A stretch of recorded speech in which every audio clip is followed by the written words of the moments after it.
అందరికి హక్కులు సమానంగా ఉంటాయి. చట్టం ముంగట ఎవ్వరు ఎక్కువ కాదు, ఎవ్వరు తక్కువ కాదు అని మస్తు వింటుంటాం గాని కొందరు పోలీసులు చేయంగా ఆ మాటల కిలువ లేకుండా పోతుంది. ఎటుగూడి పే మీద యూనిఫామ్ ఉంది, సర్కార్ ఇచ్చిన కొలువుంది కదా అని ఇగో గిసొంటి కథలు పడి అమాయకులను ఆగం చేస్తురా ఆడాడ కొందరు.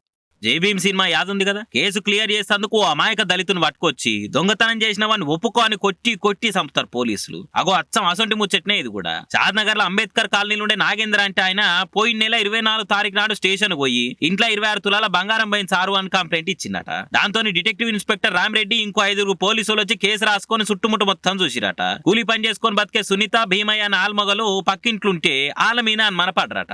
అందరు కూడా ఆల్మొగలను 9వ తరగతి చదువుతున్న మైనర్ కొడుకును కూడా స్థాన్ కేసుకపోయారు. అటేగా మొగని ఇంటికి తోలి ఆమెకు నిక్కర్ దొడికిచ్చి మరీ బూట్ కాలుతో దన్నుకుట్టా, రబ్బర్ బెల్ట్ తో కొట్టుకుట్టా 3rd డిగ్రీ ట్రీట్మెంట్ ఇచ్చిరట. నేను దొంగతనం చేయలేదు సారు, నేను అసొంటి దాన్ని కాదు, నాకు ఏం తెలియదు అని ఏడ్చుకుంటా చెప్పినా గానీ చెప్పు ఏడబెట్టినవు చెప్పు బంగారము ఎట్లెత్తుకపోయినావు అని కొట్టిరట.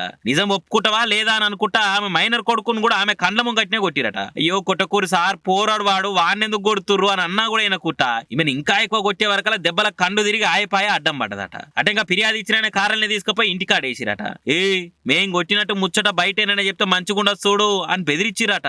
వారం కిందట అయినా ఈ ముచ్చట ఆలస్యంగా బయటకు వచ్చింది. ఈ ముచ్చట అంతటా తిరిగి అందరికి తెలిసే వరకలా విచారణకు ఆర్డర్ వేసిండు CM sir. Detective inspector Rama Reddy నడుచుకునే పనులున్నారట ఇప్పుడు. కానీ చూడురే, ఎటుగూడి దళితులు కూలినాలి చేసుకుంటోళ్ళు పైసల కాసిపడి ఈలే తీసుంటారని ఎసొంటి ఆధారం లేకుండా రూల్స్ ఫాలో కాకుండా ఓ ఆడామని మైనర్ బిడ్డని స్టేషన్ కేసుకపోయి కొట్టిరంటే మనల్ని ఏమనాలే ఏం కథ. ఒకరిని స్టేషన్ దాకా తీసుకుపోవాలంటే ఎన్ని రూళ్లు ఉంటాయి, ఎంత పంచాది ఉంటది. అవేం పట్టించుకోకుండా వీళ్ళకి ఎవరు వెనక ముంగట లేరు అన్న బల్పుతోని గింత దారుణం చేస్తారా అని అనుకుంటా ముచ్చట తెలిసిన పచ్చి బూతులు తిడుతున్నారు. అరే స్వాతంత్రం వచ్చి ఇన్నేళ్ళైనా ఇంకా దళితుల మీద చిన్న చూపుతోని చచ్చిపోయినా సరే ఎవరు పట్టించుకుంటారు తీ అన్నట్టు బల్పు చూయిస్తే ఎవరైనా ఎందుకు ఊకుంటారు అని అనుకుంటా ఈ వార్తను వైరల్ చేస్తున్నారు సోషల్ మీడియా నెటిజన్లు. ఆమెకు న్యాయం జరిగేదాకా ఊకునేదే లేదు అనుకుంటా చాలా మంది షేర్లు కూడా చేస్తారు ఈ ముచ్చట్ను. మరి ఆఖరికి ఏం తెలుతుందో ఎసొంటి న్యాయం అవుతుందో చూడాలిగా.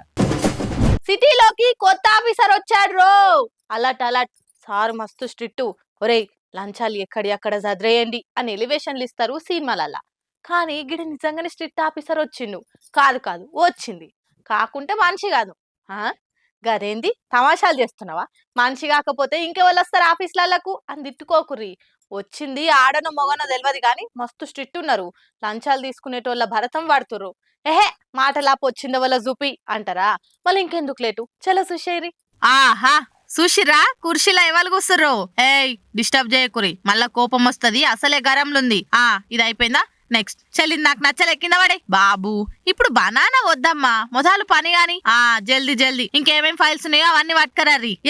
ఎవడ్రా నువ్వు ఫస్ట్ పని గాని అంటే తోలోల్చిస్తున్నావు, పట్టు తీసుకో నీదేమని కావాలి అన్నట్టు ఏమన్నా ఇంట్రెస్ట్ పెట్టి పని చేస్తుందా ఈ అధికారి? లంచం తీసుకునే ఆఫీసర్లన్నా ఇంత మంచిగా తిండి ఇడ్చబెట్టి పని చేస్తారో లేదో తెలియదు గాని ఈ కోతిని చూసి జర్రంత మందమైన బుద్ధి తెచ్చుకోర్రి. ఇది ఏడనో తెలియదు గాని సివి ఆనంద్ సారు ఆయన ట్విట్టర్ ఖాతాలో పెట్టేసరికి ఇది ఇప్పుడు బగ్గ గిరికలు కొడుతుంది సోషల్ మీడియాలో. అంతేకాదు దినాం అరెస్టులు, దోపిడీలు, దొంగతనాలు చూసి అలసిపోయినా ఈ వీడియో చూస్తే మనసు మస్తు నిమ్మలం అనిపించింది. చాలా దినాలకు మస్తుగా నవ్వుకున్నా. ఎసోంటి లంచాలకు లొంగకుట బరాబర్ పనిచేస్తున్న స్ట్రిక్ట్ అధికారి అని రాసుకొచ్చి పోస్ట్ చేసే వరకు చూసినోళ్ళంతా లంచాలు తీసుకొని పొట్ట నింపుతున్న ఆఫీసర్లనే క్రియవట్టిర్రు. చూసి నేర్చుకోరి. పని చేసి అలసిపోయిందని అరటిపండు తోలోల్సి ఇచ్చినా కూడా ఫుడ్ కాదు వర్క్ ఇంపార్టెంట్ అన్నట్టు దాన్ని తీసి అవతలకి ఇసిరేసింది. మీరు ఉన్నారు చూడుర్రి, మొదలు చేతులు దడిపితే గాని పెన్ను పేపర్ ముట్టరు. దానికి ఏం చెప్పి ఆ కాయిదాలు ముంగట పెట్టిరో గాని అవిటిని జింపేసి ఖరాబ్ చేయకుట చెప్పిన పని చేస్తుంది.